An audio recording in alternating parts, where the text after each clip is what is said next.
ಗೋಕರ್ಣ ಸಮುದ್ರದಲ್ಲಿ ಕೊಚ್ಚಿ ಹೋಗ್ತಿದ್ದ ಪ್ರವಾಸಿಗರು ಅಲೆಗಳ ಸೆಳೆತಕ್ಕೆ ಸಿಲುಕಿ ಮುಳುಗ್ತಾ ಇದ್ದವರನ್ನ ರಕ್ಷಣೆ ಮಾಡಲಾಗಿದೆ. ಲೈಫ್ ಗಾರ್ಡ್ಗಳಿಂದ 3 ಪ್ರವಾಸಿಗರನ್ನ ರಕ್ಷಣೆ ಮಾಡಲಾಗಿದೆ.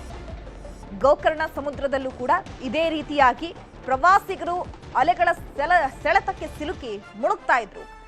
ಆಗ ಅದೇ ಸ್ಥಳದಲ್ಲಿದ್ದಂತಹ ಲೈಫ್ ಗಾರ್ಡ್ಗಳು ಅದನ್ನ ಗಮನಿಸಿ 3 ಪ್ರವಾಸಿಗರನ್ನ ರಕ್ಷಣೆ ಮಾಡಿದ್ದಾರೆ. ಚಿತ್ರದುರ್ಗದಿಂದ ಗೋಕರ್ಣಕ್ಕೆ ಬಂದಿದ್ದಂತಹ ಪ್ರವಾಸಿಗರು ಈಗ ಸಾಲು ರಜೆ ಇರೋದ್ರಿಂದ ಈ ಬೀಚ್ಗಳನ್ನ ಆಯ್ಕೆ ಮಾಡ್ಕೊಳ್ತಾರೆ.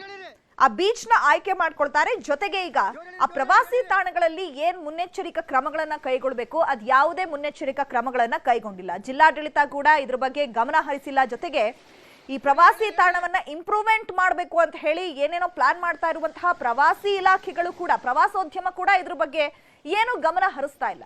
ಸೊ ಹಾಗಾಗಿ ಗೋಕರ್ಣಕ್ಕೆ ಬಂದಂತಹ ಪ್ರವಾಸಿಗರು ನೀರಿನಲ್ಲಿ ಅಲೆಗಳ ಹೊಡೆತಕ್ಕೆ ಕೊಚ್ಚಿ ಹೋಗ್ತಾ ಇದ್ರು.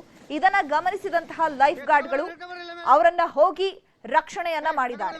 ಇದಾದ ಬಳಿಕ ಕೂಡ ಜಿಲ್ಲಾಡಳಿತ ಆಗ್ಲಿ ಅಥವಾ ಪ್ರವಾಸೋದ್ಯಮ ಇಲಾಖೆ ಆಗ್ಲಿ ಎಚ್ಚೆತ್ಕೊಳ್ಬೇಕು. ಯಾಕಂದ್ರೆ ಸಮುದ್ರದ ತಪ್ಪಲಿನಲ್ಲಿ ಅಥವಾ ಸಮುದ್ರಗಳಿಗೆ ಪ್ರವಾಸಿ ನೀಡುವಂತಹ ಪ್ರವಾಸಿಗರು ಜಾಸ್ತಿ ಇರ್ತಾರೆ. ಅಂತ ಸಂದರ್ಭದಲ್ಲಿ ಜನರು ಜಾಸ್ತಿ ಬರುವಂತಹ ಸಂದರ್ಭದಲ್ಲಿ ಮುನ್ನೆಚ್ಚರಿಕಾ ಕ್ರಮಗಳನ್ನ ಕೈಗೊಳ್ಳಬೇಕು.